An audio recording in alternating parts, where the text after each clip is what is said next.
Senhoras e senhores, Religare Cast hoje muito especial. Temos aqui um convidado ilustre. Ah, Vou fazer aqui uma breve apresentação, se o doutor me permite, que é formado em Economia pelo Instituto Superior da Universidade Técnica de Lisboa. Me corrija qualquer coisa se eu estiver errado. Está tudo certo até Mestre em agora. Métodos Matemáticos para a Gestão, pelo mesmo instituto. Doutor em Matemática Aplicada pela Universidade de Delaware. Membro do Conselho Científico da Fundação Francisco Manuel dos Santos. Fui, já não sou, mas Já não fui. é, Mas já não fui. é. Foi presidente executivo do Tagus Park, É que é verdade. nada mais nada menos que o maior parque de ciência e tecnologia do país. E aqui ao pé. Facto. Exatamente, Isso. aqui pertinho. Foi consultor do Banco Mundial, foi distinguido em 2008 como comunicador científico do ano. O mesmo prêmio que foi atribuído ao naturalista britânico David Attenborough. Só que ele ficou em primeiro lugar, eu fiquei em segundo. Foi. Ah, Não. Mas não vamos tirar o mérito, claro. Não sei, mas a ele não tirem mérito. não. E outra coisa que eu também noto que eu achei muito curioso é que a banca atribuiu ao senhor a abordagem Crato, que é sensacional. O estilo Isso é de uma escrita. brincadeira. Isso Exatamente, um estilo de escrita, né? Um estilo de abordagem científica, talvez, que ele entre científico e popular, talvez. Isso. Estilo de abordagem. A banca, para os portugueses que nos estão a ouvir, a banca é o júri aqui em Portugal. Exatamente, Yeah. No exatamente. Brasil, o júri. no Brasil é a banca. É a banca, sim. Há assim umas palavras que as pessoas às vezes ficam na dúvida porque não sabem, é Exatamente diferente de um isso. país Exatamente. para A o outro. banca é o júri. Eu às vezes no Exatamente. Brasil também digo algumas palavras que as pessoas ficam a olhar para mim. O que é que você quer dizer? Não Temos que ele sabem. tirar um minuto para digerir e tal. É. Adiante, foi ministro da Educação e Ciência de Portugal entre 2011 e 2015, certo? E o mais recente membro do Conseil Scientifique de l'Éducation Nationale do governo francês, a convite da senhora ministra Nicole Belloubet. É Ok? verdade, é verdade. Parabéns Muito por obrigado, essa, muito porque obrigado. é cerca de Esse um é o mês. convite oficial, porque antes disso já tinha havido um convite não oficial do ministro anterior, que era o Papendaia, Ok. que foi anterior, E mas agora foi sempre, mas oficializado oficial porque foi. é coisa de um mês ou um mês e meio Sim, por aí. talvez O um senhor mês esteve e para meio. assinar Sim, senhor. documentação. E é isso. É presidente e fundador da Iniciativa Educação, né? Sem fins verdade, sim, lucrativos, senhor. que é uma grande instituição, certo? E, Muito senhoras bem. e senhores, senhor doutor Nuno Crato aqui conosco hoje, exatamente. Apresenta.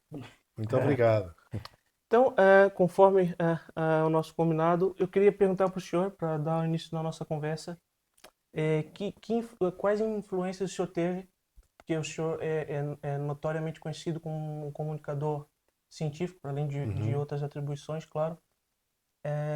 Um divulgador de ciência, que é uma coisa extremamente importante, pelo menos nós aqui, nós três julgamos de extrema importância. Importante, sim, facto. Quais influências o senhor teve, sabe, que o levou a ter esse gosto pela ciência e se posicionar de tal maneira? Foram muitas influências. É difícil falar de uma só. Foram muitas influências. O meu pai, claro, influenciou muito. O meu pai gostava muito de ciência e dava-me livros de ciência e falava muito comigo sobre isso, sobre vários temas de ciência. O meu pai despertar esse gosto. Sei lá, o meu professor de física, no Pedro Nunes, que é um professor famoso em Portugal, Rómulo de Carvalho, que tem o pseudónimo de António Gedeão, que era poeta, e que fez aquele poema da Pedra Filosofal, que não sei se vocês já ouviram, porque é uma canção, que é o homem, eles não sabem nem sonham que o mundo pula e avança como bola colorida nas mãos de uma criança.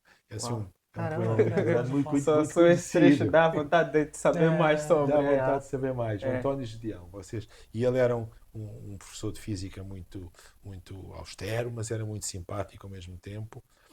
O que é E difícil, física e austeridade, né? É um é, pouco delicado. ele era assim uma pessoa com um ar muito sério, mas era muito simpático também. Gostava. Ele foi um dos grandes divulgadores científicos que o nosso país teve. Ele, sei lá, em Portugal há uma série de divulgadores científicos que são conhecidos. Há muitos anos um senhor chamado Teodoro de Almeida, que era um religioso, estamos a falar do século XVIII. Depois, no século XX, há um matemático muito conhecido que é o Bento Jesus Caraça. Depois há o Rómulo de Carvalho. E agora há mais muito bons também. Jorge Boesco. Vocês leiam os livros de Jorge Boesco, que é fantástico. Jorge Boesco. Jorge Boesco, Ok. Vocês gostam de ciência, não é? com Facto, certeza. facto. Claro. E Quem, o Jorge- quem nos assiste, Jorge Boesco, vai pesquisar, tem Jorge aqui uma Boesco. dica pelo Dr. Nuno Crato. É um grande autor. O nosso editor dá um toque aí, dá uma Sim, indicação. sim. Isso. Exatamente. Inclusive, o senhor escreveu um livro sobre obras, vida e obra do Rômulo, né? Não, eu não escrevi bem um livro. Sim, o que eu fiz foi. Sim. Isso já foi muito mais tarde, porque o Rómulo de Carvalho era um professor de física que uma pessoa olhava para ele e era o que eu estava a dizer, ele é assim muito austero, muito sério, e a pessoa olhava e não pensava à primeira vista que era uma pessoa interessada na divulgação, interessado em ensinar. E nós passámos por ele e achávamos engraçado, achávamos piada, porque ele era uma pessoa muito que se exprimia muito bem e que dava umas aulas muito bem organizadas, mas ele era conhecido como poeta, como uma série de coisas, fotógrafo, historiador, e eu nunca tinha pensado que ele, como era sobretudo um pedagogo, porque ele não é porque ele era sobretudo um pedagogo, ele passou 40 anos ou 50 anos, nem sei, a ensinar. E então, depois dele morrer, houve uma sessão de homenagem. Eu falei com a família, depois tornei-me amigo da filha, do filho, da mulher. A mulher já faleceu. E falámos, e eles estavam interessados em fazer alguma coisa, e eu fiz uma coletânea de textos dele sobre educação. E aí eu gostei muito da coletânea, gostei muito de ler os textos dele. Então fui comunicar isso. Quer dizer, escrevi Esse é o eu tenho uma professora de português no Brasil que ela dizia que há pessoas que têm o bichinho, tem Sim. um bichinho de passar adiante. Ou seja, Facto. então nós outros gostamos de ler e etc. Parece que volta e meia tem esse bicho de que isso é tão bom que eu não tenho condição de Não guardar posso para mim. explicar aos E eu outros. preciso passar isso para Eu alguém. acho que esse tipo de pessoas são aquelas pessoas que conseguem juntar pessoas onde elas se espalham.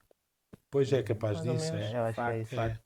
Eu também sou um pouco assim, acho eu, que é. Eu depois descobri uma coisa, leio uma coisa e digo, ai, que engraçado isto.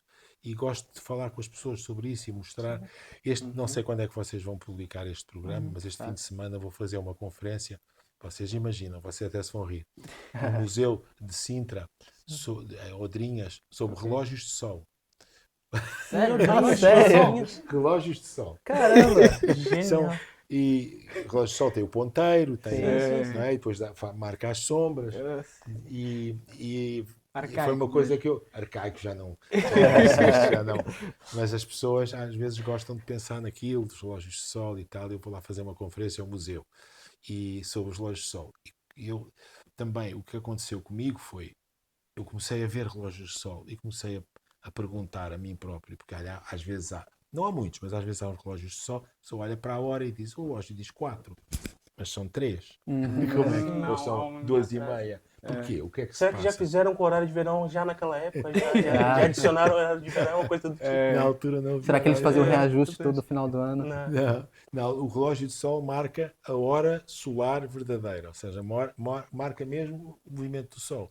E nós, hoje em dia, não utilizamos isso, porque hoje em dia temos uma hora que é uma hora standardizada. Nós seguimos o meridiano de Greenwich, apesar de estarmos, nós aqui já estamos fora desse meridiano, não devíamos utilizar, mas é uma convenção. E essa convenção as pessoas às vezes nem se interessam saber porque é que é essa convenção. Boa. E, por exemplo, o meio-dia solar aqui é muito depois do meio-dia. Não é? Porque nós estamos noutro nós na realidade já não estamos no meridiano de Greenwich, já estamos Um bocadinho mais para para o oeste. Mas aquilo tudo é uma convenção. Bem, agora nunca mais acabo de falar sobre isso. Fala, mas a gente tem professor. para ouvir É melhor. tudo uma convenção, porque então eu vou começar do princípio. Relógios de sol aparece para mostrar a sombra do sol, era o que se usava antigamente. Depois foram inventados os relógios mecânicos, como vocês não sei se ouviram há bocado aqui a bater as horas. E foram inventados estes relógios que agora já ninguém usa, não é? E estes relógios de pêndulo. E estes relógios foram postos nas igrejas. E as pessoas usavam o relógio de sol para acertar o relógio da igreja. E então seguiam a hora do solar do sítio. Ok. Portanto, o meio-dia solar é o momento em que o sol está mais alto. E eles iam, vinha cá o sacristão abaixo e dizia: está quase. Vinha outro lá acima e dizia: pronto, acerta aí. E acertava o relógio mecânico, não é? Para dar as horas para a aldeia. Mas depois, estes relógios estão todos desfasados, porque quando um aqui é meio-dia solar, em Madrid já passaram umas horas de meio-dia solar. E mesmo em Évora já umas horas, não sei dizer exatamente quanto, mas já passou um bocado. Em Évora também. Mas isso não, na altura não fazia diferença nenhuma. As pessoas iam a cavalo de um lado para o outro e tal, não havia problema. Quando apareceram os comboios começou a ser um problema. Porque a pessoa acertava o relógio, chegava lá, eram 3 minutos de diferença, ou 4 minutos. Bastava ir daqui Já era até, suficiente para dar sei lá, problema. até Montemor, ou até um sítio qualquer em direção à Espanha. Já a hora é diferente. E a Ah, pessoa já sim. perdia o comboio. O que eu jogava que isto era meio-dia 4, não, mas já são meio-dia 5 aqui, não sei o quê. E então resolveram standardizar a hora. Por exemplo, no Brasil tem, salvo erro, é tudo a mesma hora no Brasil. Mas há países como os Estados Unidos que têm várias horas. Não, mas Ah, nós até- temos até acho a que três. Rússia Nós temos também. três. Temos Também têm três. três. É. No Temos. Brasil. Nós é que não ligamos. Tanto é que Moçambique é só uma, não é? tanto é que Moçambique grandes também é só eventos uma. consideram sempre o horário de Brasília. O horário Assim, do Brasil. Grandes eu só vou eventos, pedir um não sei. momentinho que Claro. para o microfone, se eu não tivemos um. Ligou? Desligou este microfone. O pessoal que está em Odrinhas, não sei se vocês sabem onde é que é. Sim, Não, inclusive, Por acaso ainda não. É o pé de Sintra, lá Sim, mais, sim. mais em direção a Vila. Inclusive eles têm programas de incentivo cultural excelentes, porque agora nas férias lá que a gente teve do trabalho em julho, lembra, eu tinha te chamado para ir, que nós íamos uma visita guiada a alguns domes ou coisa do Sim, tipo, é isso mesmo. e eles fazem isso gratuito. Ah, É é. uma iniciativa muito, muito, muito excelente lá Vocês em têm que ir ao museu. Exatamente, Têm mas que ir ao museu, porque aquele museu é muito, muito divertido e aquilo dá muito impacto.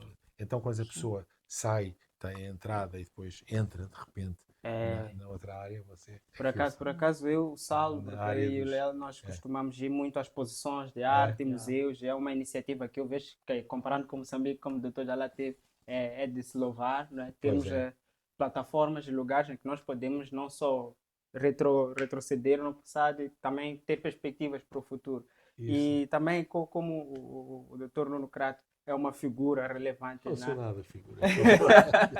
Não, e parece o Talaquase. É uma figura relevante na área da divulgação científica e da educação como um todo, não é? Eu gostaria de saber, da parte do doutor, assim, como é que o doutor vê o panorama da divulgação científica, especificamente cá em Portugal e mundialmente, claro, numa época em que temos muito dinamismo, temos novas formas inovadoras de introduzir a divulgação científica. É verdade. E como é que o doutor analisa isto, principalmente para nós jovens que estamos ainda a iniciar nesse processo de divulgação científica? A divulgação científica em Portugal, eu não sei em Moçambique, não sei. No No Brasil também desenvolveu-se muito nos últimos anos. Boa. Mas em Portugal desenvolveu-se muito, sobretudo, sei lá, a partir dos anos 80, 90, desenvolveu-se muito. Boa. E começaram a aparecer novos divulgadores científicos, pessoas mais novas, começaram a aparecer programas em museus, o Museu de Ciência da Universidade de Lisboa, o Ciência Viva, Boa. o Aquário Vasco da Gama, sim, mas o outro novo, o Oceanário. Sim, sim. Apareceram muitas coisas, foram aparecendo recentemente muitas coisas e as coisas estão muito melhores, acho eu. Antigamente não tanto, aqui há uns 30, 40, 50 anos não tanto, mas agora há um grande movimento. E as Boa. pessoas, há muitos livros de divulgação científica. Agora, os melhores do mundo nisso são os ingleses. Tem lá tudo, tem lá quase tudo recolhido lá para eles, Pra né? eles, Tomaram é. posse. Em termos de materiais, não é? Mas Desculpa, mas Não, tem uma brincadeira. O pessoal que eu já ouvi na universidade e tudo é que eles só não levaram as pirâmides porque eram muito pesadas. Senão também estava lá no museu. com eles. Não é só museus, eles escrevem muito. Escrevem muito e têm muito jeito para explicar as coisas às pessoas e vão explicando de uma maneira muito simples. Eu acho que os ingleses são fantásticos, os americanos também, mas os ingleses são fantásticos nisso. E eles todos têm muitas atividades desse tipo há muitos anos.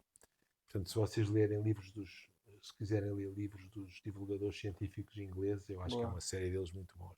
muito bons. Portugueses também. Olha, o Esco, que vocês estávamos a falar há bocado. Sim.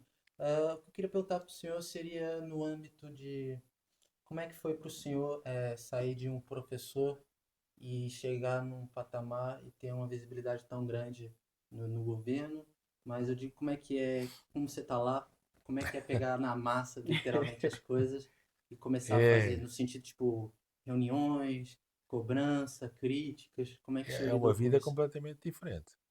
É uma vida completamente diferente. A partir do momento em que a pessoa entra, até que Uhum. sai, quase não tem controle da sua vida, de horários, de tudo. A Uhum. pessoa tem o horário todo planeado, tem tudo planeado, agora vai para ali, agora vai para ali, agora vai para lá, agora é reunião em Bruxelas, agora é reunião em Lisboa, agora é reunião no Porto, agora é não sei o quê. É uma vida completamente diferente e muito, ah, um bocadinho dura fisicamente, porque a pessoa, Uhum. fisicamente, e muito dura porque a pessoa é alvo de muitas críticas. Quer dizer, uma pessoa passa de ser uma pessoa que, pronto, está por aqui, ah, Tranquilo? É um tranquilo, cidadão normal, do dia a normal, dia. não é? E depois, de repente, tudo o que faz, É está relacionado? mal feito, não sei o quê. E é um Hum, bocadinho, isso é um bocadinho aborrecido, não é? boa. E isso é a parte mais aborrecida, mas enfim, mas vai-se em frente. Agora, é interessante, mas Uhum. é muito duro. Eu acho que é uma vida muito dura por causa do que é preciso estar a decidir todos os dias e por causa do que é preciso estar. Eu imagino como seja uma pessoa assim do género do Biden, ou uma pessoa que É, eles têm que Yeah. decidir todos os dias. E essa parte é muito dura. Mas enfim, eu também sempre encarei aquilo como um mandato. Quer dizer, vou lá, 4 anos, venho embora. E assim foi. E sim, assim foi. eu também Esse, ainda esse, sou. esse é Porque eu uma, não sou esse, político, não é? Eu acredito não que estou. essa é uma visão que É, carece a muitos políticos. Essa, eu tenho um trabalho a ser feito, tenho X anos para isso, vou lá cumpri-lo, isso. não aquela coisa de, enfim, ir ao mandato e procurar mais É, e mais e mais e A mais. mim, eu tenho um amigo que tinha sido ministro e que me dizia sempre assim: não te esqueças que tu não és ministro, tu estás como ministro. Yeah. isso é Tem a diferença verdade. de ser e estar. É isso. Boa. Exatamente. E, E eu achei, tens razão, então isso é verdade. e Mas desculpa cortar, diga, diga. doutor. E vou só me aproveitar da questão que Sim, o Leal fez sobre os desafios, as barreiras, enquanto ministro da Educação, neste caso desde 2011 a 2015, se eu não estiver isso, enganado. exato.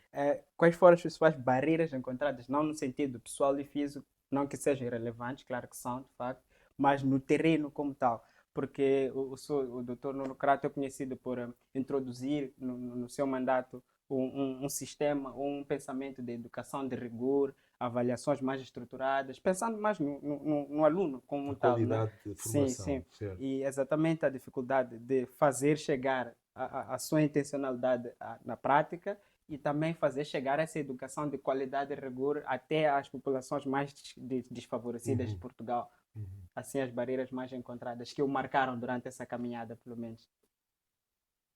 O que eu reparei foi que os pais, as pessoas, os professores em geral, não faziam barreiras. Uhum. As barreiras eram mais políticas e sindicais. Hum. Porque as barreiras, a pessoa dizia, vamos fazer isto, vamos fazer aquilo outro, vamos fazer exames, vamos fazer um programa mais avançado. E as pessoas, os professores, os pais, enfim, não levantavam barreiras. Muitos deles apoiavam completamente, diziam, é isso que é preciso fazer. As barreiras vêm da política, porque na política passa-se uma coisa, em Portugal está-se a passar uma coisa que é muito má. Não sei Uhum. se sempre se passou, se não, mas está-se a passar uma coisa que é muito má, Uhum. que há uma grande radicalização. Portanto, é assim: tu fazes isto, eu estou contra. Ok. Não interessa o que é que é. Não vamos trabalhar junto para Não, resolver. nada. Não tem. Isto vem deste partido, então eu estou É uma contra. espécie de pacote que se compra por completo, sabe? É por Existe completo, um é. pacote. É. É. Olha, se você crê nisso, então não, isso não pode isso, não pode aquilo, não Uhum. posso fazer isso com Se você você. está com este Parece que é partido, um então está, pacote está tudo o que você completo. diz está errado. É esta Uhum. a ideia. E isso é uma coisa um bocado dura. Por exemplo, eu lembro de medidas que eu pus em prática que tinham sido legisladas pelo Partido Socialista, portanto, pelo outro partido que tinha estado no poder, e a partir do momento em que eu as ponho em prática, o Partido Socialista está contra. Que é por exemplo, as provas para professores é um caso muito claro. A partir do Uhum. momento em que estão em prática as medidas que eles legislaram, eles estão contra, porque não foram eles que fizeram. Ok. Isso é muito triste. E eu, muitas vezes no Parlamento, entrava em discussões que eu nem conseguia perceber o que é que as pessoas queriam, porque elas tinham dito uma coisa uma vez e agora já estão contra. Eu não estou a dizer que seja só o Partido Socialista, são Sim. naturalmente é uma coisa mais generalizada. Mas estou a dizer isto porque o Partido Socialista tinha estado no governo antes Sim, sim. e portanto, estava muito contra. E era muito difícil a pessoa dizer assim, mas então, mas não podemos chegar aqui a um ponto de acordo sobre isto? Não, porque era sempre contra, porque você quer fazer isto mal. Mas eu quero fazer mal porquê? Então o que é que você faz? Este diálogo era muito difícil. Eu acredito que isso tem muito a ver com o que o senhor disse ainda há pouco. Sim, De não ser ministro e estar como ministro. Ou seja, o senhor via a posição como um momento temporário, um momento certo. de serviço. E acredito que essas barreiras de discussão de projetos, legislações, partidos anteriores, partidos atuais, é porque não visam o seu mandato enquanto objetivo final, É isso mesmo. agora sim a manutenção, enfim, da sua É relação isso com o mesmo, poder, com portanto, o seu é, domínio. se a pessoa está ali só a pensar nas próximas eleições, e então vou fazer oposição porque quero ganhar votos, porque quero fazer isto, é muito difícil fazer alguma coisa, não é? E isso é verdade, Daí isso a é verdade. explicação do partido ir contra aquilo que legislou Pois, ontem. pois, Não tem outra explicação para isso. portanto, o partido está contra porque o partido quer votos para a próxima. Exato. Portanto, se acha Exato. que aqui consegue aproveitar alguma coisa, não vou dizer que seja assim com tudo, mas com muitas coisas é assim. E essa radicalização que o doutor disse ainda há pouco, claramente não é só Portugal. Não é só Facto, Portugal. não. Essa é uma tendência da radicalização, a É, polarização, eu acho que é a palavra do Mais momento, a chegada. polarização, é sendo mesmo. cada vez mais ferrenha. É E, mesmo. enfim, isso é Vocês sabem o Brasil, a mesma coisa, a grande É. divisão do Lula e do É. Bolsonaro. Sabem nos Estados Unidos, a grande divisão agora é a Kamala Harris, Harris lá a do Harris outro lado. com o Trump. São divisões muito renhidas. Ainda nesse assunto, eu gostaria só de Diga-lhe. citar uma fala do senhor. Uma frase minha. Vamos lá ver se eu disse alguma coisa de jeito. Ou se está tudo mal. Aproveitando a deixa da conversa da educação e da política e Certo. tudo, não basta formar professores, é preciso formar pessoas que saibam ensinar. Certo? Isso foi num Eu não debate sei- sobre a educação Eu na não, SIC. eu não sei se disse essa frase, mas sim, mas assino. Quer dizer, não lembro tudo o que disse. Sim, Claro, sim, tem alguns anos. Graças Assim, a Deus. tem alguns anos, isso foi num Sim. debate na SIC, o senhor falava sobre a educação pública, e essa foi que eu tomei nota, não basta formar professores, é preciso formar pessoas que saibam ensinar. Certo, isso Certo. acho que é muito claro. Sim. E, Eu subscrevo isso. e aproveitando essa frase, esse comentário, que o senhor desse assim, uma posição, uma visão do senhor sobre a educação pública, Uhum. assim, a educação pública portuguesa, e qual a visão do senhor sobre o atual momento da educação pública e qual seria talvez um caminho mais largo ou mais propício para que Portugal tomasse, certo? Certo, eu percebo a pergunta. Eu tenho uma opinião sobre isso. Aquilo que foi feito entre 2002, 2003 e 2015, que foi feito por vários governos de vários partidos que se alternaram no poder, eu acho que essencialmente estava certo. Porque aquilo que foi feito por todos os ministros que estiveram, do Partido Socialista, Partido Social Democrata, etc. Etc. Não, era só o Partido Socialista e o Partido Social Democrata, mas de governos diferentes, foi sempre na mesma direção, que é programas mais bem definidos, ensino mais exigente, avaliação dos alunos, conhecer os resultados, apoiar os alunos com mais dificuldades, era sempre esta a direção. Isto foi até 2015. E nós discordávamos muito, há pessoas, até com às vezes, uma maneira azeda, mais azeda, mas era isto. E a partir de 2016 deixou de ser isto, passou a ser menos avaliação, menos exigência de conhecimento, programas mais difusos, menos organizados. Facto. E apoio, em vez de ser apoio aos jovens na educação, portanto nos conteúdos das matérias, passou a ser apoio psicológico, o que só não chega. E portanto, em 2015 até agora, até o princípio deste ano, 2024, foi o contrário. E nós, 2003, com vários partidos a fazer sempre mais ou menos o mesmo, até 2015 subimos sempre nas avaliações internacionais, os nossos alunos foram-se revelando cada vez mais bem preparados. 2016 para aqui, sempre cada vez mais mal preparados. Portanto, eu acho que nós temos aqui dois modelos de ensino que foram praticados, que são muito claros. O primeiro modelo funcionou, o segundo não funcionou. Agora temos um governo novo que está a fazer coisas um pouco diferentes. Vamos ver o que é que vai acontecer. Sim. Vamos ver o que é que vai acontecer. Esperemos que corra bem. Mas este novo governo tem um problema gravíssimo à frente, que é a falta de professores. De facto. A falta de Isso professores. é um E, portanto, problema há que... escolas onde faltam professores, onde há jovens sem aulas, etc. E, portanto, eles estão sobretudo preocupados com isto, o que eu acho muito bem. E tem uma tendência de os indicadores, eu acho que no público, tem uma tendência de daqui a 10, 15 anos não haver de fato professores. Pois, a tendência está mal. Exatamente, Tá. Vamos exatamente. lá ver o que é que se vai passar. Mas uma pergunta, como eu também, é claro Sim. que eu sou estudante, claro, Claro. só que eu não estou totalmente abalizado sobre alguns problemas inerentes ou mais estruturais da própria educação. Assim, ao seu ver, doutor Nuno Crato, o que estaria por detrás desta ausência? É claro que professores já, pessoas são formadas todos os anos, Sim. mas a falta de educadores nas escolas, exatamente. Por que isso está a acontecer de forma exponencial, posso assim dizer? Porque as pessoas não estão a ser formadas nas áreas necessárias. Quer dizer, os professores que faltam nas escolas são professores de física, de química, de matemáticas, de biologia. Boa. E essas pessoas não estão a ser formados os necessários. E os que estão a ser Uhum. formados preferem outras profissões. Porque a Uhum. profissão de professor, entretanto, ficou muito desgastada. Muito Ok. desgastada com a, com a burocracia, muito desgastada com guerras muito radicalizadas que às vezes não tinham muito sentido. Uhum. Ficou com a visão das pessoas sobre os professores, já não é a visão de respeito que havia anteriormente. Verdade. Há mais indisciplina nas escolas Facto. e, portanto, depois as pessoas pensam: eu vou para professor para quê? Vou ganhar, suponhamos, vou para professor para ganhar 1500, suponhamos que é isto. Uhum. Mas se eu for aqui para esta profissão, ganho 1300 e tenho uma vida mais tranquila. Uhum. Ou então, se for para aquela, ganho 3000 E e com a preparação que eu tenho. Portanto, a profissão de professor, pouco a pouco, as pessoas começaram a afastar-se, o que é uma grande pena, eh, porque é uma profissão muito bonita e acho que é muito bom para uma pessoa pensar que vai ser professor. E acho que um professor que viva e que trabalhe num ambiente de educação eh, normal, civilizado, facto.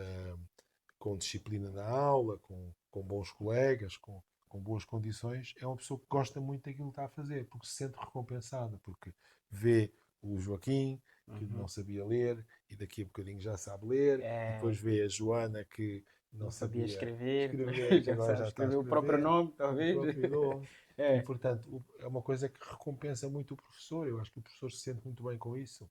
E acho que é uma profissão que é muito bonita. É pena que agora não haja tanto interesse para ser professor. Mas eu estou convencido que, Boa. começando a perceber, a entender que há falta de professores e que quem se formar vai conseguir um emprego, as pessoas vão repensar um bocadinho e vão pensar: se calhar eu posso ir para professor. Eu espero Boa. que este problema, agora isto não se resolve amanhã, mas talvez De alguns anos. daqui a alguns anos isto tudo Então se é um resolva. problema Espero mesmo que sim. estrutural, por É um em conta problema. de sentir incentivos mesmo para a própria área, adesão à Incentivos. área. Sim, e eu Incentivos. tenho a impressão de que a situação não é mais crítica no sentido da falta de professores. Uhum. É exatamente por isso que o senhor disse, da recompensa que quem se propõe a vida da docência, a vida de ensinar, a pessoa ela enxerga nessa recompensa de ver o Joaquim Manuel Isso. aprendendo algo. Então eu acredito que a situação não é mais crítica, porque ainda temos muitos e muitas, certo? Que se propõem, apesar dos pesares, a palavra do Joaquim, ao rabisco do Manel melhorado. Eu acredito que esse número de gente que ainda enxerga nessa evolução do outro, a sua compensação, ainda mantém, ou melhor, não atenua a gravidade da situação. Eu acho É, que acredito que seria bem pior se não é isso. tivéssemos essas Eu acho, pessoas. eu acho que você tem toda a razão. Tem toda a razão. Porque o professor está ali na aula com os alunos. Depois há um problema. O professor vai fazer greve. Às vezes, quer dizer, às vezes normal, tem direito à greve, etc. Mas o próprio professor se sente que e eles vão perder as aulas e eles não vão acompanhar e vai haver aqui um momento difícil. Portanto, o professor também, o professor, não digo que todos, porque em todas as profissões há pessoas que não funcionam da melhor maneira, mas o Uhum. professor olha para o jovem e aquilo é um incentivo diário, não é? De Um facto. incentivo diário. Por isso é que os professores devem ser muito apoiados, Eu acho acho eu. que no sentido de esses professores que fazem diferença, não sei se todos têm o privilégio, mas eu pelo menos tenho alguns professores que lembro deles para sempre, e sempre me ensinaram a lição que eu Certo. levo para sempre da vida. Ou então, por causa de um professor, eu comecei a fazer algo, a gostar de algo. Tenho muitos exemplos desses na minha vida. Graças a Deus tive essa sorte, rodeado de bons professores, que sempre acreditavam em mim. E é um pouco da minha experiência aqui, porque a gente tem o sistema educacional do Brasil. Os professores muitos falam disso na minha época do ensino médio, secundário aqui. O professor falar que na teoria, o nosso ensino, na teoria, no papel, ele tipo, é excelente, era para ser tipo, um dos Sim. melhores do mundo. Mas claro, há outros fatores, estrutura, socioeconômicos e tudo mais. E lá mesmo a gente, por exemplo, tem um aluno que chega no ensino secundário e ele tem 15, 14 matérias. E aí ele acaba por não desenvolver uma área que ele gosta e é sempre tipo a passar nas médias, a média é baixa. Não se existe muito, mas na hora de cobrança você Portanto, diminui. isso no vosso médio e nosso secundário. E então eu tive a experiência de ter aqui no secundário, Pois eu não. que eu vim aqui com 17 anos. E o secundário aqui tem menos disciplinas. Exatamente. E quando eu cheguei no sistema e vi, cara, para mim foi perfeito. Pois. Porque eu nunca fui um aluno, como é que eu posso dizer? Eu não era bom em todas as matérias, eu tinha minhas preferidas e era isso. Certo. E aqui, quando eu cheguei, eu tive a opção, vamos supor, o aluno tem a opção de ir para o secundário, pegar já todas aquelas matérias, aquele grade de matérias maior, ou então, vamos supor, ele fazer um curso profissional, Também depois é ou uma então ir hipótese. para a área dele, vamos supor, ele quer fazer ciências, vai para uma área, vai fazer o secundário focado nessa parte. Isso para mim é incrível também. Só que aí, como é que eu enxergo essas coisas? Porque como a gente tem, que para as realidades que eu vivi, no Brasil, a gente tem o teórico prático, o teórico perfeito, digamos assim, não tão perfeito, mas na prática não conseguimos executar. Aqui tem outro sistema, aqui tem, eu considero mais estrutura, tudo mais, consegue, e mesmo assim há problemas. Pois é. E eu também pego outro exemplo do sistema educacional do Japão, por exemplo, que é um sistema que dá, em questões de rendimento, é um dos melhores do mundo, Certo. mas ele é muito cobrado psicologicamente. Tanto que no Japão o índice de suicídio de alunos não passarem no exame educacional no Japão é gigante. E por lá, isso está mudando com os anos, mas as pessoas costumavam se formar na faculdade, na universidade, as empresas contratavam e durante 5 anos ficavam com eles, só iam abrir daqui a 5 anos de novo. Então havia gerações mortas, gerações que tipo teriam que ter a sorte de terminar a universidade e ser contratado, e outras vão ficar naqueles anos mortos e não. E gera essa coisa no Japão. Então tem vários polos lá no Japão, mesmo tudo dando certo, também ainda tem um pouquinho dando errado. Aqui mesmo tendo equilibrado, ainda também temos problemas, tá entendendo? Eu acho legal essa relação, que eu gosto de reparar sempre nesses dois sentidos, assim, que mesmo assim, a gente tentando sempre tem aquele pedacinho que se Questão calhar da nota. e também E como você esteve no Brasil e aqui, em Portugal, também consegue ver que as coisas podem ser diferentes, exatamente Dos não é? lados, olhar várias dos visões. lados. E nisso eu queria perguntar se você acha que uma nota define aluno? A nota não define o aluno, mas define alguma coisa sobre o aluno. Com certeza. É como o termómetro, que eu acho que é um bom exemplo. O médico, a pessoa está doente, chega ao médico, o médico põe o termómetro. E o termómetro diz o que é a doença? Não, mas diz qualquer coisa. Porque se a pessoa tiver 40 graus, diz, epá, vamos parar aqui, não é? Vamos lá ver o que é que se está a passar. Se a pessoa tiver com 37, 36,5, diz, não, por esse aspecto não há nada de especial. O que é que o senhor sente? Ou o que é que você sente, não é? Portanto, o termómetro dá uma indicação. E a nota dá uma indicação. Agora, o problema é, não é só a nota, são mais coisas, mas nós temos esse aqui em Portugal, porque em Portugal as notas finais de ciclo são notas que, pelo menos antigamente são notas, porque agora já não há estas avaliações, espero que volte a haver, são notas em que a avaliação final feita nacionalmente, portanto o exame que o aluno faz, vale um pouco da classificação final, e o resto da classificação final, a maior parte, habitualmente 70%, é o seu professor que marcou. Portanto, há uma conjugação de várias avaliações. Portanto, a nota final é uma conjugação de várias. Agora, essa nota não define bem o aluno, não define tudo, mas ao menos diz mais ou menos como é que a pessoa sabe. Porque nós temos a escala 0 a 20. Um jovem que tenha 20 a matemática, de certeza que sabe alguma coisa. Sim, com certeza. Não pode ser por acaso, não é? E um jovem que tenha 0, não deve saber muito. Portanto, a nota dá uma indicação. A nota, acho que é muito importante ter a nota para que, e ao mesmo tempo é mais equitativo. Porque se é o professor a dar, o professor pode gostar mais deste aluno, menos daquele, pode gostar. E então o professor, com isso, também pode, pode não ser um termómetro tão bom como o termómetro que se põe, não é?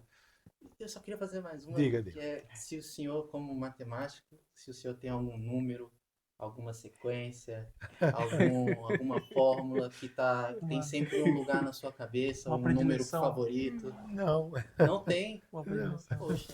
Tirando, desculpa, eu acompanhei uma das entrevistas que deu, tirando a frase que o senhor tinha no liceu do Albert Einstein.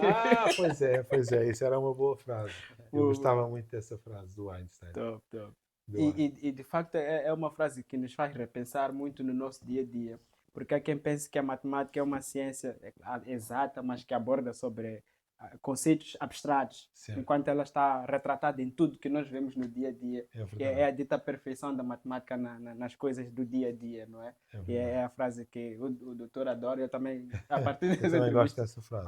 comecei a apreciar. de facto. Eu não sei se vou dizê-la certo, mas vou dizer muito aproximado. Facto. Era uma frase que estava no meu liceu que dizia assim, do Einstein, dizia, como é possível que a matemática, que é afinal um produto puro do pensamento humano, seja tão maravilhosamente adaptada aos objetos da realidade? Não sei se é exatamente isto, mas é quase isto. É, E é perfeitamente. isso que eu olhava para aquilo e dizia, pois, como é que é possível que a matemática seja útil se afinal vem daqui Yeah. e se aplica ali? Dá tudo que Ainda ela hoje não sei, eu ainda hoje não sei responder a isto. Ih, acho que é bom que não saiba. Também. Porque esse não saber que nos, né, Pois é, nos pois faz é.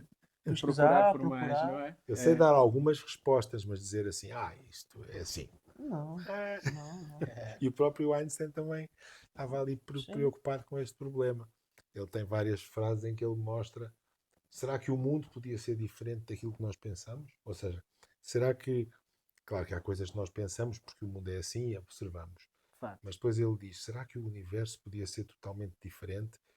Ou será que há uma lógica no universo que leva a ser assim? Eu, nesse sentido, gosto muito do Berkeley, Sim. da coisa do globo ocular e daquela ideia da Berkeley. produção do mundo que nós vemos, mas isso é uma conversa mais, Mas- mais filosófica. Essa é isso para uma outro coisa- dia. Essa é para outro Esse dia. foi outro dia. Sim, senhor. Aproveitando o comentário do Rafael da coisa da escola e tudo, eu só queria que o senhor fizesse assim, um comentário.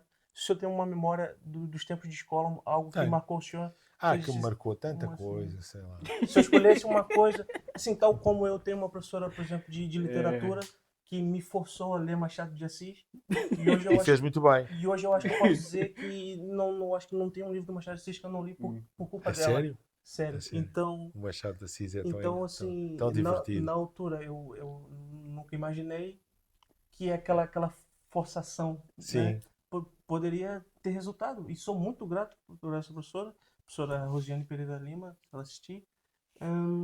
Enfim, como nós temos essa memória, o Rafael tem. Se o senhor tem Eu uma tenho a memória memória sobre- desse homem que eu vos disse, do Rómulo de Carvalho. Né? Tenho a memória desse professor de física, foi uma pessoa que me marcou muito. Agora, se eu pensar o que é que me marcou mais no liceu, assim, de repente eu digo é o pátio.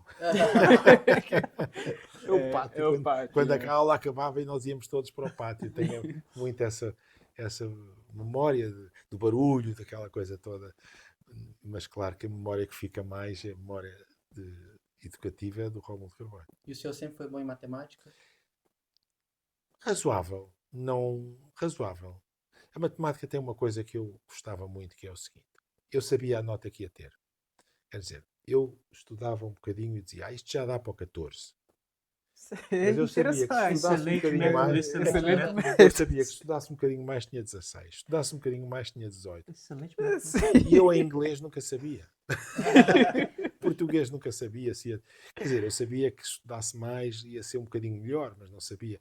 Eu na matemática tinha noção perfeita de que se eu soubesse aquilo tudo, se eu soubesse fazer aquilo tudo, eu tinha 20. era muito raro eu ter 20. Não, mas sabia que ia ter 19, 20. Ou sabia que ia ter 14, 15. Ou sabia que ia ter 12. Mas sabia. Porque a matemática acho que é muito previsível. Eu gosto disso. Outras pessoas não gostam, não é? A matemática é muito definida. Sabe-se o que é. Sabe-se o que é que se tem que saber. A história, a literatura, nessas áreas é muito diferente. Eu em história nunca sabia bem que nota é que ia ter. Idem. E só aproveitando aqui o comentário do doutor e também do Leal, que é o fato de, no meu caso, como estudante ainda no ensino médio, secundário, eh, sempre tive esse receio da matemática, Sim, exatamente pelo simples fato de eu não saber como é que eu havia de transportar os números para o dia a dia. Eu sempre achei as disciplinas mais humanas, sim, mas letras, como fáceis de interpretar correlativamente aos números. pois, É uma dificuldade que a mim dá-me muita dificuldade poder prosseguir, mas só que numa das entrevistas que o doutor também deu, consegui ter uma percepção um bocadinho diferente e abrir um bocadinho o horizonte, que foi o fato de nós eliminarmos a ansiedade pela matemática ou o medo pela matemática, assim como qualquer coisa na vida. certo. Imaginemos uma pessoa que tenha medo de alturas, né? Eu vou Isso. apropriar-me do seu Eu acho exemplo, que isso é um bom exemplo. em que se Eu a acho que pessoa... não é meu, já não sei onde é que usei. Mas, Mas se uma é, pessoa tem medo de alturas, a pessoa não vai logo para cima de um prédio e lança-se, né? A pois, pessoa vai primeiro sobe numa cadeira, depois isso, sobe numa estante, depois vai para cima de um prédio, depois vai para uma montanha, depois sobe isso. no avião e assim a pessoa vai escalando aquele Pouco a medo, pouco. pouco a É. pouco, pouco a pouco. Mas só que E isso a também matemática tem que ser assim, a pessoa tem primeiro uhum, que saber resolver certo tipo de problemas, depois passar a outros. a A matemática outros. é muito cumulativa. Eu, eu julgo que uma das grandes dificuldades que as pessoas mais novas têm com a matemática é que estão a estudar uma coisa e não estão a gostar. Dizem, eu vou passar ao lado, e depois estudam outra. Uhum, E depois, também não estou a perceber, vão para outra. Isso não se pode fazer em matemática. Tem que se estudar aquilo. Depois de saber aquilo, pode passar ao outro. Depois de saber aquilo, não se pode deixar Pular. buracos pelo meio. É uhum, muito diferente de outras disciplinas, porque você gosta de história e você consegue estudar. Eu não estou com isto a dizer mal da história, mas estou a dizer, claro. você consegue estudar a história da Revolução Francesa Uhum. e não ter lido a pré-história. De Consegue, facto é possível, explica, né? Uhum. tal, como é que aquilo era. Não quer dizer que perceba, que seja, que se torne um grande historiador com grandes conhecimentos de história, com lacunas muito grandes sobre a pré-história. É uma coisa que tem que saber. De Mas facto. pode-se ir estudando de maneiras diferentes. A matemática não, é assim. Olha, você não sabe as 4 operações, não pode estudar álgebra. Você não sabe álgebra, não pode estudar polinomios. Não É, sabe, por aí fora, é assim, tum, tum, tum, tum. E então as pessoas têm que seguir aquele ritmo. E às vezes os jovens querem caminhos mais curtos. Doutor, os jovens querem caminhos mais curtos. Para não tomar mais tempo do senhor, queria que o senhor nos desse, claro, um conselho a nós e a jovens que queiram fazer algo que não se sintam oprimidos pela ausência de professores, pela polarização política. Ou seja, eu queria que o senhor assim, desse um conselho para pessoas da nossa idade que querem participar, sabe, no Certo, processo, uhum. querem ocupar o espaço de maneira democrática, fazer o nosso trabalho certo. sem medo de A ou B ou C na política.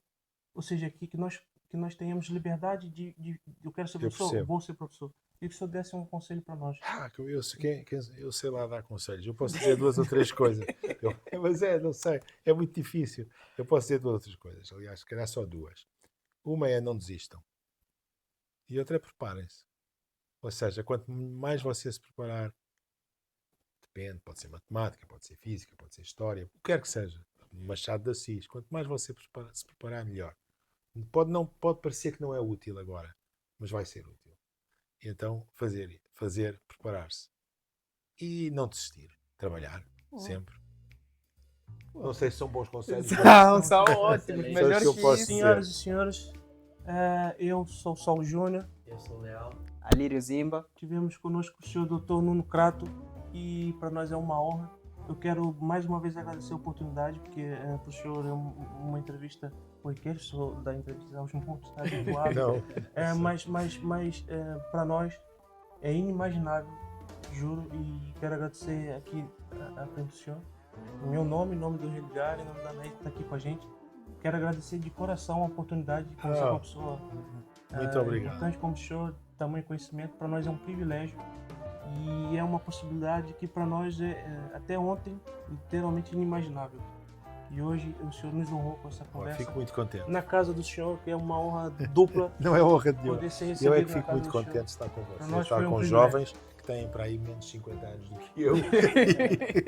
E isso é ótimo para mim. Fico muito contente que vocês estejam interessados em falar comigo e em ter este diálogo. Muito obrigado. Muito obrigado, muito obrigado. Obrigado.